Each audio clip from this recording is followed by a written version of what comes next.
नमस्कार बंधुगण आपण हार्दिक अभिनंदन आम चैनल ओडिया जगत रे। तेबे आज आम धूमकेतु विषय आलोचना करवा। धूमकेतु धूली बरफ और अन्य कणिका द्वारा गठित एक खगोलीय पिंड अटे। सौरजगतर यह एक छोट अंश जहाँकि सूर्य पाखक गले गरम होता है और सांगे सांगे गैस बाहर करता है। प्रक्रिया को आउटगेसिंग कहुए। तेबे एही गैस बाहर द्वारा से धूमकेतुर एक लांज थिवार भ्रम सृष्टि होता है।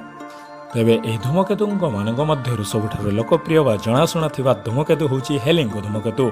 यह प्रथम धूमकेतु जे कि गोटे समांतराल रे पुणी थरे देखा जाय थाए। यहाकू जणे व्यक्ति निज जीवन काल रे दुई थर देखि पारिबो, ताहा पुणी खोला आखिरे। एही हेलिंग धूमकेतु गत थर 1986 मसीह देखा जायतिला एवं यह आगकू 76 वर्ष पर अर्थात 28 जुलाई 2061 रु 28 जुलाई 2062 मध्य देखा जिवार संभावना रही। तेबे गोटे धूमकेतु अच्छी जे कि प्रति 76 वर्ष पुणी थरे देखा जाउची। यह विषय प्रथम सूचना देथिले महान वैज्ञानिक सार आइजाक न्यूटन को जड़े मित्र बा आउ जन वैज्ञानिक एडमंड हेली।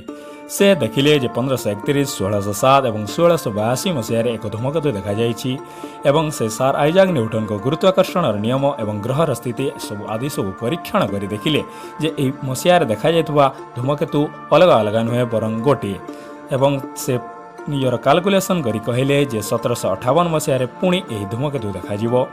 तेबे परितापर कथा जे से 1742 मृत्युवरण करथिले एवं तांकर मृत्युर 16 वर्ष पर अर्थात 1758 मसीह पुणी थे से धूमकेतु देखागला एवं से जेहेतु से धूमकेतुर प्रेडिक्शन ठीक करथिले तांकर समानार्थे यह धूमकेतुर नाम हेलिंग धूमकेतु ना दियागला।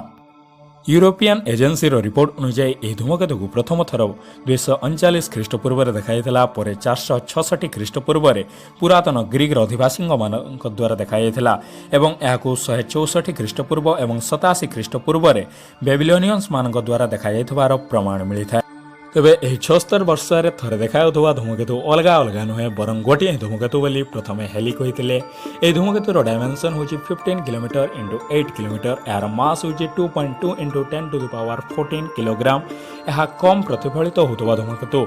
एक रिपोर्ट अनुसार यह उपरे पड़ुथुवा लाइट रो मात्र 3% लाइट ही यह प्रतिफलित करिथाए। यह पृथ्वीर विपरीत दिगरे बुलिथाए।